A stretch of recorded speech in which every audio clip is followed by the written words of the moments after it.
জয়গুরু। আজ ডক্টরস দিবস।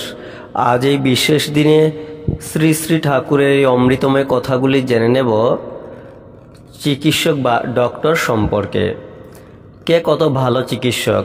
শ্রী শ্রী ঠাকুর কথা প্রসঙ্গে ডাক্তার জিতেন্দ্র চট্টোপাধ্যায়কে বললেন, action of the drugs on the system. দেহবিধানে ঔষধের ক্রিয়া সম্বন্ধে যে যত এডুকেটেড শিক্ষিত সে তত ভালো চিকিৎসক। সবার শরীরে সব ওষুধ কিন্তু খাটে না, আবার ওষুধের মাত্রাও সবার পক্ষে একরকম নয়। বহুদর্শিতার ভিতর দিয়ে এইসব সূক্ষ্ম বৈশিষ্ট্য জ্ঞান যার যত বেড়ে যায়, চিকিৎসক হিসাবে সে তত সাকসেসফুল, কৃতকার্য হয়।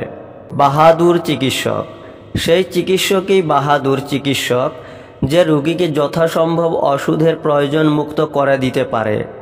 চিকিৎসা বিজ্ঞানের ক্ষেত্রে খাদ্য নিয়ে আরও রিসার্চ গবেষণা হওয়া দরকার। আমার মনে হয় ব্যক্তিগত স্বাস্থ্যের অবস্থা অনুযায়ী যদি প্রত্যেকের খাদ্য বিজ্ঞতার সঙ্গে নির্বাচন করে দেওয়া যায়, তাহলে ওষুধের প্রয়োজন অনেক কমে যায়। সেকালে কবিরাজরা এ ব্যাপারে খুব পটু ছিলেন।